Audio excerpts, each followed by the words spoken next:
to Mission 150, the podcast that tells stories from 150 years of Seventh-day Adventist mission to the world. To find out more about mission in the Adventist Church today, go to adventistmission.org. That's adventistmission.org. Today we're joined again by Dr. Gary Krause, who is the director of the General Conference Office of Adventist Mission. Gary, welcome to Mission 150. Thank you, Dr. Neves. Not yet. It's on the way, I I'm know. about a year to get there. I know, it's almost there. If everything goes well. Gary, we're glad to have you back. Thanks, David. Appreciate it. Last week we talked about your own personal journey of mission and the origins of today's Office of Adventist Mission, and particularly about global mission. Remind our audience, in case they missed the last episode, about what it is the Office of Adventist Mission does. Right, so Adventist Mission is an umbrella term for two responsibilities. One is for global mission, church planting, specifically in unentered areas and among unreached people groups. Also caring for mission awareness, to raise the general awareness of church members of what's happening when they give their mission offerings. Because of their support financially, through their prayers, we're sending missionaries. We have so much education work going, we have health work going, we have church planting going. We have all these wonderful things happening which would not be happening without their support. And the goal for the second part is partly to increase the mission offering. Definitely. And so I like to say that mission offerings are like a life-giving river that flows throughout the world, helping to support different mission activities. We don't know where every cup of water specifically goes, but we see the results. Right, right.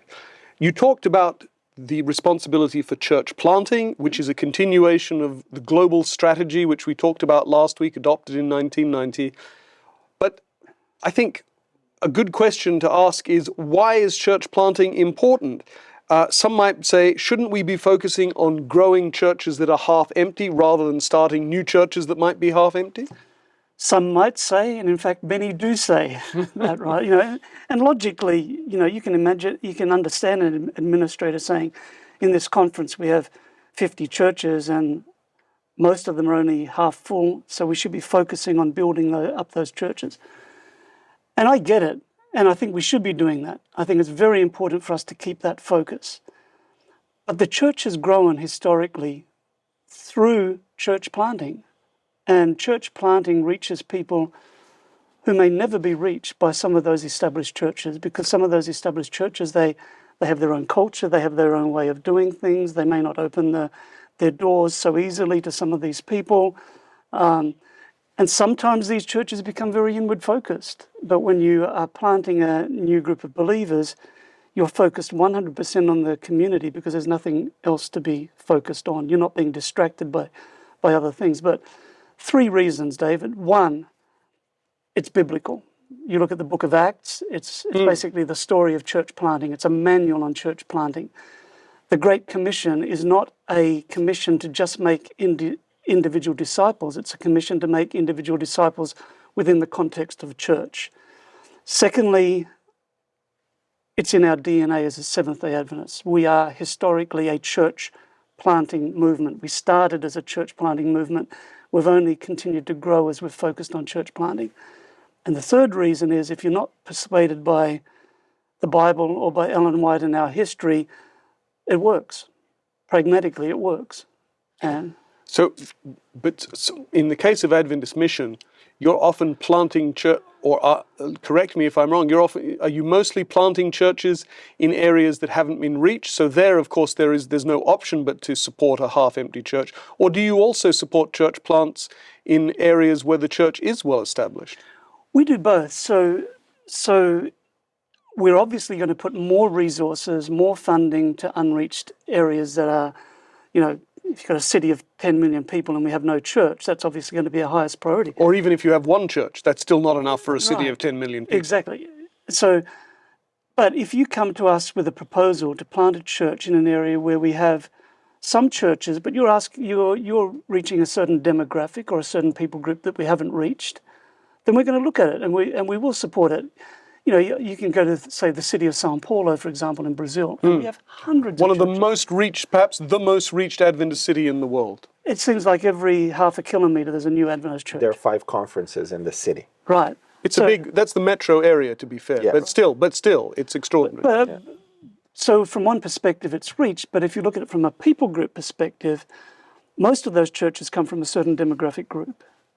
And so if you came to us with a proposal, we want to start a church here that's going to be reaching to the middle to upper classes, then we're going to be looking at that very seriously. Or even somewhere, say, like Nairobi, where I just was in March. I preached at a local Adventist church. I was picked up and driven there by the local church pastor. And on the way, we did pass a new Adventist church about every half kilometer. And yet, Kenya as a country, tribes are very important. Is it the case that we've reached all the tribes equally, or are we disproportionately spread? Kenya is a prime example where most of the Adventist church comes from one or two tribes. So all the other tribes we've barely touched. Exactly. So even though we have such a strong presence, if you just look at the statistics for Kenya as a whole, you'd look at it and say, we're doing really well here. If you look at it in terms of geography, yes, but in terms of people groups, no. Right. I remember when I was in London, Gary, we had this idea of starting a church plant called The Studio. And It's very postmodern. So. Yeah, that's right. that you got it. That's exactly right. And we wanted to do it in a very exclusive way. You know, you're only in if you're invited. It's not open to the public, because at certain point in London, the demographic we wanted to reach, they were not interested in joining with anyone and everyone. So I remember you giving us quite encouragement at the time, because this was a new people group that no one had reached. And I think I will testify. Can I testify? I'll testify. Testify. We like testimonies. As a local church pastor, having someone from the General Conference being interested in the hopes and dreams that are happening in a small part of the world where the church is not growing the fastest, I can tell you there is how meaningful that is. You know, we talked once or twice. That was about it. But members of your team, we talked more often, and that provided encouragement for the whole team that was there. That Great. The World Church was interested in this little effort that we wanted to do. Great. And eventually I was called here, so the project never happened. But I think that's where the testimony goes off the rails a little bit. Yes, it just, I didn't know how to end it, you know. Yes. At least you're honest. We'll leave the story half told. Hopefully somebody else will pick it up. The project is there, still in PDF form. Do you find that to be the case as you travel to different parts of the world? Do you find that this encouragement sometimes bear fruit? And do you see that as one of the reasons why this office is so important? Yeah, I think it's very important. And, you know, obviously with thousands of projects that we support, I personally can't be involved in every one. But I do like to be involved in as many as I can, because it helps me keep in touch with, we're not just looking at funds and statistics and demographics here. We're talking about real people on the ground. Right. That's right. So it's important for me to make those connections with some of those on the ground plants. And so, yeah, it's greatly encouraging for me when I actually get the privilege of visiting a church plant. And I can remember that at our mission board strategy and funding committee, we voted that 2 years before. And at that stage, it was something we looked at on a sheet of paper. Now we see smiling men and women who have found hope in Jesus Christ. I mean, it doesn't get any better than that, right? That's right. Yeah. Who does the church planting, Gary? Do you just rely on existing churches who propose, as Sam did, a new church plant? What do you do where you've got that city of 10 million with no church already? How do you go about planting a church there? Who does it? Okay, so the general principle is that we try to get someone as local as possible so that they know the culture, they know the language. So in most areas of the world, we call them global mission pioneers, lay people who receive some basic training, and they go to an area to start the new group of believers. Now, obviously, in some areas, we don't have people there to do that, so we have to import them. And I remember the first global mission trip I went on, I met Mike Ryan in West Africa, and we went to Burkina Faso, and the church was just starting to open up there with global mission pioneers. They brought them in from Togo. So the country next door. Yeah, they came in from Togo and they were planting. So that's the general principle, that we try to get as close as possible culturally as we can. And they are recruited by the local field. We don't do it from our office. We don't know. So you fund them, We fund them. but you don't select them. No. They select, they train, they care for. What sort of training do Global Mission pioneers do? It varies from different parts of the world, and to be honest, some areas are stronger than others, but they receive usually basic training in how to give a Bible study, how to put Christ's method of ministry into practice. Here's some simple health remedies, just basic Bible worker sorts of principles on how to emerge, incarnate yourself in the community, become one with the people in the community, make friends, and then start a new group of believers. You mentioned there Christ's method of ministry. Not all of our listeners and viewers will know what that is. Do you want to say a little bit more about that? Yes, I do, because this is the foundation of Global Mission, and we use this as the foundation of everything that we do. We follow Christ's example, and we think that Ellen White summarized it best in Ministry of Healing, page 143, where she said, the Saviour mingled with people, he showed sympathy to them, he ministered to needs, he won confidence, and then he bid them to follow Then Jesus. he bade them follow me. Right. Yes. So every proposal we get, whether it be for a church planting project or a center of influence, whatever it is, we want them to tell us, how are you going to put Christ's method of ministry into practice? What is your plan? What is a center of influence? You just mentioned that as well. Yeah, so a center of influence is something that in the past several years we've really become engaged in Global Mission, and we're borrowing again an idea from Ellen White. She used this term a lot, center of influence. She used it she said cities were centers of influence. She said people were centers of influence. She said Jesus was a center of influence. Satan was a center of influence. But she talked about these ministry centers in cities that would be platforms for putting Christ's method of ministry into practice. And so she was thinking about things like simple health treatment rooms, hygienic restaurants. Hygienic because most restaurants at that time were not hygienic. Yes. and the idea was that you would minister to the needs of the urban community, but you had a larger goal, and that was to share Jesus with these people and share the Adventist faith with them. And we've taken that idea now and embraced it in Global Mission, and we add another thing to it, is that any urban center of influence that we help fund, we expect them to have a goal to start a new group of believers from that center, at least a group, if not more. So there's a connection between centers of influence and church planting. The ones that we fund, yes. Now, having said that, I've visited many centers of influence that are doing wonderful work that don't have a goal of church planting. I've visited some in South America, in Chile, for example. Actually, attached to a church, a local church is running a center of influence, and they use that to help make connections with the community, which is great. Right. But that's not what our ministry is. Our ministry is to use these as a platform to start new groups of believers. Let me cause trouble here. So I've got an observation that I've noticed about Christ's method. And there are two parts to the method, right? One is the first part that you described, winning people's confidence and ministering to their needs. The second part is the bid them follow me, which is, let's call it the proclamation part, right? The more direct, you need to give your life to Christ. Respond to his love, let's say. Let's imagine you have a boat and there are two oars. I think that some of us have focused too much on one oar and not the other. Exactly. So some have said, look, this compassion stuff, don't worry about it. Let's just proclaim. Right. Let's proclaim and proclaim. And I've seen it. And all that boat does, it just keeps going round and round and round. It doesn't go anywhere. But I've also seen the other side, which is let's just have compassion. Yeah. Compassion. We wait for people to ask questions. In my experience in London, very few people, if any, ask questions. It doesn't matter how good you are to them. They don't initiate those religious questions. So compassion, and you go going round and round and round in circles too. And it becomes an end in itself. Absolutely. But both parts of the method matter. Right? If you do both, if you love people, and because you love them, you proclaim, then you go somewhere.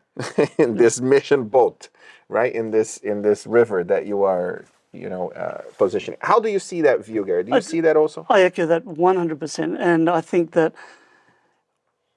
part of the problem that you've helped us see clearly, David, the apostasy rate in the Seventh-day Adventist Church.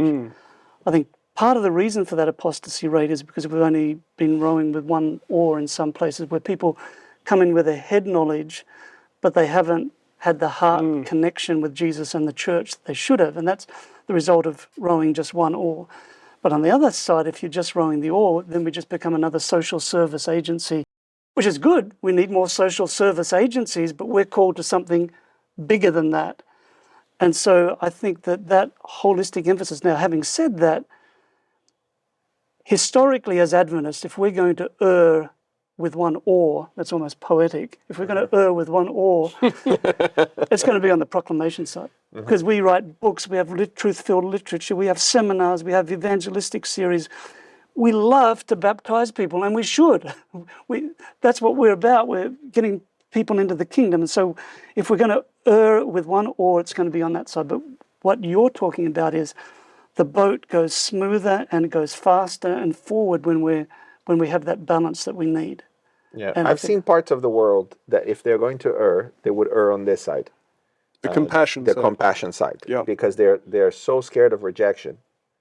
They're so scared of losing their street credit that they would rather not proclaim. It's like, God, if you want me to say something, get them to ask a question. Right. And then I'll be happy to, and then, and even then will be just trepidation. But, having said that, Sam, I witnessed something that you helped start, and that was the Sabbath sofa. And I had the honor of participating in the Sabbath sofa. Yes, you sat in the Sabbath sofa, yeah, that's right. Just for those viewing, the Sabbath sofa was a sofa from IKEA. You put it in the back of a truck, put it in an urban area, put up signs saying, are you tired? Do you need rest? And invited people to sit down. But I sat on that sofa when people came cold turkey, and I saw your friend, the other Sam. Within 30 seconds, they're opening up to him, talking about their lives, their stress, etc., etc. And I saw him in 5 minutes. He had the phone number of a guy to have a follow-up discussion about spiritual things at a restaurant the next week. So there is a story behind that, right? Okay. So Sam, when he finished, and I hope you don't mind me telling your story, Sam. So when he finished Newbold, he wasn't picked up by the conference. Okay. His mom was my elder, right? And I knew about this, so I called him and said, look, are you willing to help me in this local church? And he was like, I don't know, let's see. He had nowhere else to go, right? So basically, eventually he accepted, and he worked as my associate for a while. I was a senior pastor in Wimbledon Adventist Church there, in Wimbledon International. And Sam and I are forced together. I rarely have this experience because he is very creative. I am somewhat creative, and together these ideas just kept coming and coming and coming. So Heroes, the game, was born out of that experience. I was with him for 6 months, and the Sabbath sofa was born out of that experience. How can we have the whole of Christ method in the center of town, right, in London? And that's how the Sabbath sofa started. Then we talked to Villy, another force, and Villy's a doer. It's like, Villy's a doer. I know Villy. Yeah. You know Villy, right? Let's make it happen. We all right? know Villy. Hi, Villy. So then we took the sofa. We went to London. But before that happened, Sam was always very worried about approaching indigenous, white, British, middle-class people. Right? They're an unreached people group. Yes, absolutely. And he was worried about that, and we went to some trainings, and he was like, I don't know about this, and so on. So we were in a hotel in a training near Reading, and it was Friday night, something like that. And in order to get to the conference and back to our rooms, we went through the bar of this 4-star hotel. And so we sat down. I told him, let's sit down. And I said, what would I say to you? What would you say if I said that? You see that couple there? What if I tell you that we were going to go there, we're going to talk to them, and in 5 minutes, we're going to be talking about Jesus? And he goes, absolutely impossible. Cannot happen. I said, okay, follow me. He was worried at first and tense, and he didn't. Within 5 minutes, we were talking about Jesus. And that was his new day. After that, he was all over it. And I said, see, it's not complicated. They're not impossible to reach. The idea that they don't care and they want to reject religion, that's just not the case. Just do it. This unreached people group, you have what it takes. Let's go. So we worked the script for the Sabbath sofa, and that's how we went from within 3 minutes, somebody sitting on the sofa, and they are committed to keeping at least one Sabbath in their life because of that contextualization. But you see both there. It's both ors. That's right. You know, you've got the compassion for the tiredness of the city and the proclamation on how important the Sabbath is, you know, for people. Right, so you're connecting truth with need. Yeah. Yep. So that's Christ's method, which Yes. you were talking about. Coming back to the Office of Adventist Mission, how is planning done for church planting? Is it something that you do here at the General Conference and it all flows down through the rest of the church structure? Or is it something that is also involving church leaders at the regional and local level? So there's a lot of church planting that happens without any reference to us whatsoever. It's Sure. just Yes. local Amen, fields. right? Yeah, local fields doing what they should be doing. But then there are territories which don't have much presence and they want to expand it and they need help because they can't evangelize their own territory. right, and they may not have the funds or they need some help and whatnot. So we have a process where they submit a direct action plan, we call it, to us. This is their direct action plan to start a new group of believers. And for it to happen, it has to be approved at the local mission conference, union, division, and at the general conference. So there is funding and approval from every level. So it's not a GC project. We all own this project Right. together. Now, we have And certain... is that the case with centers of influence as well? Exactly the same with centers of influence. We have general criteria that we expect. One, it can't be planting a church right next to another church. It has to be, Right. whatever, et cetera, et cetera. It has to be using Christ method ministry. But within those broad parameters, they do it their way. We don't say, okay, you're in Wimbledon, London, you're going to plant a church and this is how you're going to do it. No, it's a grassroots approach. So every project that comes to us comes from the local field.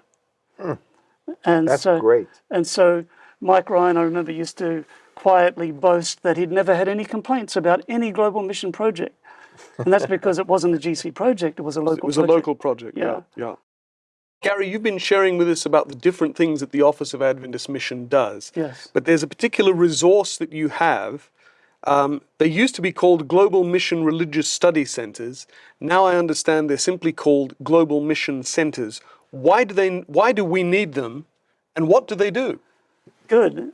This is one of my favorite topics. So when global strategy was first put together back in the 1980s, they put together a document I referred to last program, which talked about what global strategy would look like. How do we reach unreached people groups? And listed in that document, Global Strategy of the Seventh Adventist Church, it called for the establishment of religious study centers to help us better understand some of these big people groups, other world religions, better understand Hindus so that we can be more intelligent and more effective in communicating with them. Because if we come with what we've used for reaching other Christians and we share that with them, it's going to be totally meaningless. So it called for starting these centers to help us be more effective in our witness, in our communication with these groups.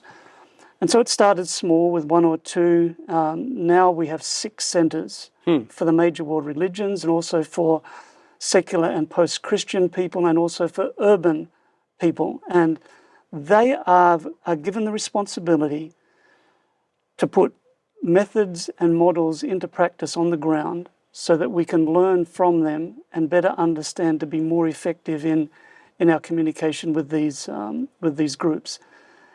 And it was revolutionary. I mean, now we don't really think too much about it, but you think of the church leaders back then to say, we've focused almost 100% on Christians, but now we're going to do something constructive to make the Adventist message effective in these vast people groups we haven't touched. And we changed the name. Billions of people. Billions. And so we changed the name from study centers because we didn't want it to sound like an academic think tank. This is not just, we want them to be informed and research and study and get the data, But we want, more importantly, we want to see that put into practice. We want to see working models of how this can be done. I think it took a lot of humility from the leaders to realize that we have no idea what we're doing when we reach these, right? Sure. Okay, so if we, because sometimes you talk to some leaders and they know everything about everything. Sure. But it seems that they realize, hold on a minute, we don't know how to do this. We don't have the experience it takes. So this is it's kind of like a lab almost, right? Yep, It's this definitely. prototyping, this missional prototyping kind of thing. And I have some experience with the centers, and that's exactly what they do. They learn from the different projects, and then they bring that knowledge to others, so we don't make the same mistakes. We can make entirely new ones. Yeah. But that's almost a design thinking methodology to mission. I don't know if you've ever looked at that from that perspective. No, I hadn't thought about it that way, but it's definitely true. And of course, it was humble, but the data was humbling. Yeah. The data, and they looked at that world map and they looked at those people groups and thought, wow, and we're going to start somewhere. So, but that's not common either. I'm sorry, David. Go ahead. It's very easy to look at data positively, that's true. right? And Adventists are very good at it. Yeah, let's look at the data. And you can cut the data in different ways. Sure. Even the mission offerings that we were talking about. If you want to show a positive graph for mission offerings, it's easy and it's truthful. The amount of dollars given to mission, and you will see that increase. As soon as you say, in relation to membership Yeah. and inflation, and all of a sudden it's a very different graph that is presented. That's right. So just the fact that they brought up the real graphs Yeah. that showed that reflected the reality and how bad it was, shows that I think the Holy Spirit was really working through them, because God is interested in the truth as it is, not as we could create a narrative, massage and create a narrative around. Speaking of humbling data, in 2013 there was a conference that was a bit, I think, like the Global Mission, the conference that started Global Mission back in 1989. It wasn't held at Cohutta Springs, unlike the Global Strategy Founding Conference. It was held here at the General Conference, and it was on urban mission. It's time. It's Time, it was called. And because of the recognition, even though we've done better in church planting amongst certain world religions, we still have made next to no progress in big cities. And you may recall that I put together quite a lot of the data for that, and it was particularly humbling as we looked at the ratios of Adventists. And you'd even look at it at one division and say, here's our ratio Adventists to population. That looks good. Now look at it, compare it Adventists to population outside a big city and inside a big city. And it was like, wow. And I can remember going through that data presentation. It was one of the first presentations, and seeing people's jaws literally drop. So this comes back to the urban centers of influence, Gary. How important to Adventist Mission are the urban centers of influence? They're crucial for us because, when we look at the mission challenges remaining, the cities loom large. And, it's only one method, but it's a method that is part of our history as Adventists. I mean, you look back in the 1800s, as you know well, David, there were many city missions all over North America. That's right. And then for various reasons, which you've outlined in various places, that declined, and urban ministry almost became something we wanted to turn our back on. It was getting our hands too dirty. And as Adventists, we're country-loving people. Yeah, leave the cities.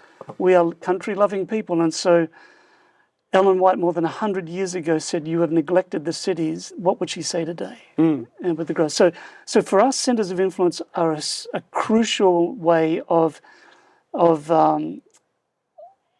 doing what we're called to do in the cities. And the beauty of a center of influence is it can be totally different in different places. There's no one model. There's certain parameters around it. It needs to be Christ's method, but it can be a mechanic's shop. It can be English as a second language. It can be a foot massage place. I don't care what it is. A restaurant. It can be a vegetarian restaurant. I don't care what it is, as long as it's helping us put Christ's method into practice, to make those connections. I think connection is the key word here. As Adventists, we sometimes get disconnected from our communities, and we certainly get disconnected from urban communities. And so centers of influence allow us to make those important connections. And the business world knows this. I mean, here in the Washington, D.C. area, we have Capital One Bank. You go down to D.C., they've started a Capital One Cafe. Is that right? Yeah, it's a secular center of influence. You go visit it. You go in there, there's friendly people wandering around. There's computer terminals. They'll come and show you how you can open up a bank account. There's a cafe there where you can get refreshments. They even have a dedicated room where you can go in, and if you're a non-profit, you can use the facility for free. It has teleconferencing facilities, etc., etc. So they are making connections with people that they couldn't in a normal bank. And centers of influence allow us to make connections that we wouldn't in a normal Adventist church. I like that way of putting it. You mentioned city missions. I wasn't familiar with that term at all. Is this the same idea that we talked about missions in countries where there would be somewhat of a compound, and from there you would work through, or is a different? Adventist city missions in the late 19th century and first decade of the 20th century, before they experienced a sharp decline, which I think is because, as Gary said, it was getting your hands too dirty. And as we became more middle class, we became more respectable. We no longer wanted to be associated with getting our hands dirty. I'm going to talk about that in a moment. It's a terrible thing to say, but it's true. But if you look at those city missions, they were doing all kinds of things. In ports, they would have a mission for sailors to give because sailors get off their ship, where do they stay? They're often lured into insalubrious and unhealthy activities. Give them a bed for the night. They had the hygienic restaurant, vegetarian restaurant, cookery classes, bookstore. There in Chicago, they even had a ministry for prostitutes, to rescue prostitutes from their life of degradation. They had schools for children, what today would be called daycare centers. So there was no one-size-fits-all model for an Adventist city mission. They did all kinds of things. But what they all had in common was that they were in the center of a city and they were trying to reach out to their community. So it's a group of Adventists that live in a deep urban environment, see needs, and meet those needs. Yes. Well put. But then we became too sophisticated. Yes. It reminds me of the story of this. Maybe you heard it. Is it a true story? No, it's a parable. Okay. It's a parable of this village. They live near a shipping lane? Corridor. Lane, shipping lane. Yeah, shipping lane. And there was no lighthouse. So the ship, every few weeks, a ship would capsize and the crew would arrive and then they would help them, right? That was the whole thing. They would help them with everything they needed. And they thought, why don't we build a little hut? Because, it's easier. And then the hut became a much more prominent building. And eventually they carpeted it and it's so beautiful. And then there was a shipwreck and they were having a beautiful dinner inside. And as the shipwreck, as they were arriving, the people were arriving all wet and almost dead. They would say, look, if only we could help them, but it would ruin the carpet. So that's a natural progression in urban institutionalization in the cities, because usually our Adventists in the cities, they earn more. That's why they can live there, and it's expensive to live in cities. And then our churches will always reflect the comfort of the members' houses. Yes. I've been a pastor, 10, 11 churches, maybe less. But what I've noticed is when the church becomes a little bit more shabby than the average members' homes, yes, people start talking about renovation, right? And if you attend a church and there is dirt in the walls and you see it's not not sophisticated at all, I promise you, when you visit the members, that's exactly what it will look like, because we don't like the idea of a church being much worse than our own homes.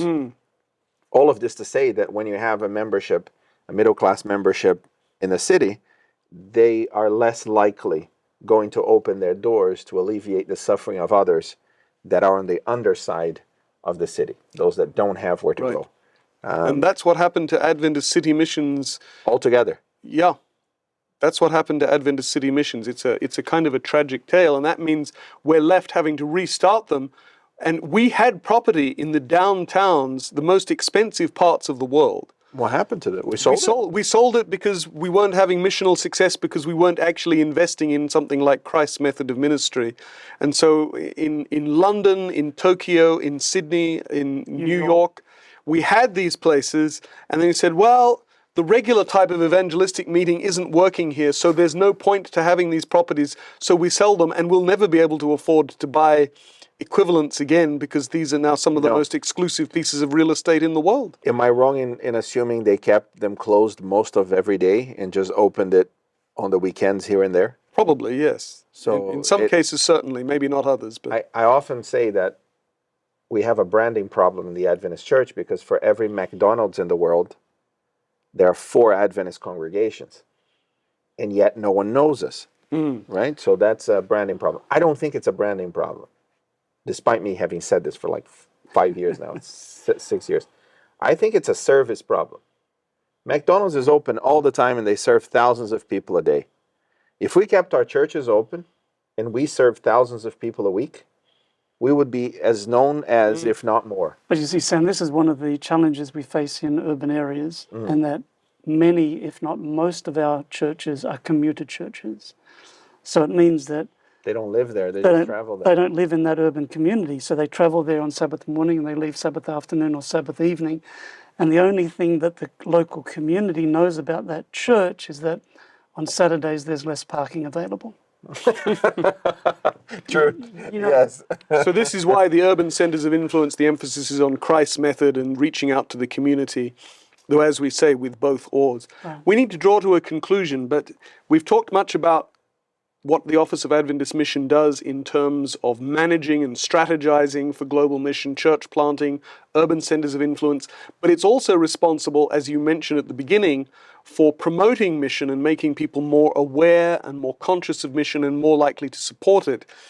Something I often hear, especially from older church members, is, what happened to Mission Spotlight? I've often heard people say about how much they enjoyed watching Mission Spotlight back in the day, and then suddenly their local church stopped showing it. So what happened to Mission Spotlight? What can we do about that? Okay, so Mission Spotlight was never an officially run enterprise of the Adventist Church. It was run as a supporting ministry, working closely with the church. So when they finally closed it, and it was pioneered by the Heinrich family, and it was his wonderful voice I heard when I was a kid, when the slideshow would go on of Mission Spotlight, there'd be a bell to say move to the next slide. But anyway, they closed shop, and Mission Spotlight as a brand disappeared. And so we, as the Office of Adventist Mission, we started up the Adventist Mission DVD to keep in their footsteps, but we didn't have the branding, the name.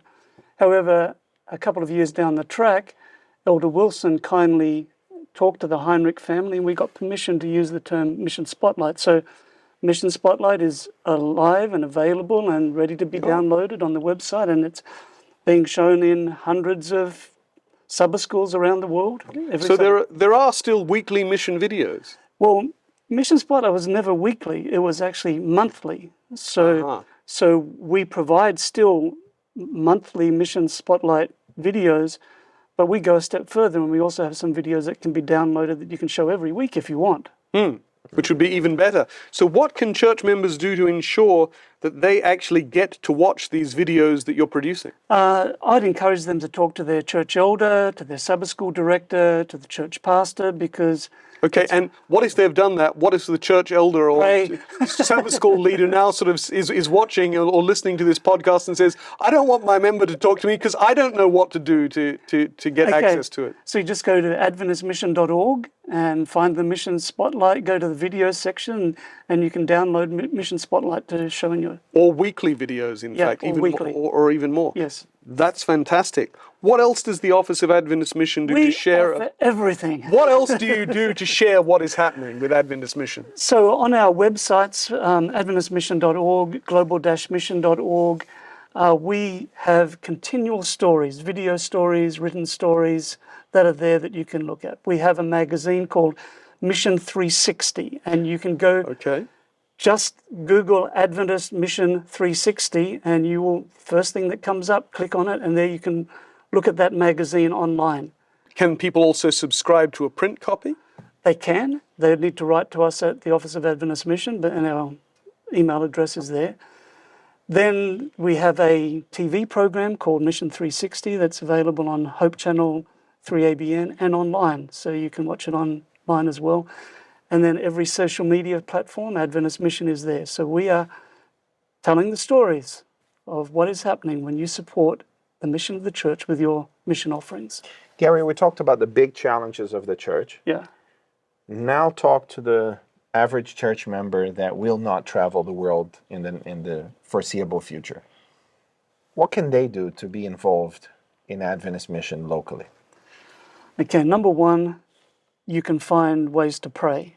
Pray for your local community, but please pray for world needs, urban areas, the 1040 window, unreached people. And Adventist Mission can help them to find places to target, is that right? Definitely right. Yeah, exactly. We actually even have a big prayer map for urban areas. You can pray your way around the world of the cities. Then to where you can be involved. Use the talents and gifts that God has given you locally, and if He calls you, go to Vivid Faith and see if there's any opportunities elsewhere. And thirdly, please continue to faithfully give your mission offerings. And you can donate to Global Mission specifically if you want to help plant new groups among unreached people groups. Gary, thank you so much for joining us My today. pleasure. Thank you. Great conversation. Well, thank you also for joining us in this episode of Mission 150. Please keep watching on AdventistReview.tv, on the Seventh-day Adventist Church's YouTube channel, or listening on your favorite podcast platform. If you have enjoyed this episode, please share it with your friends.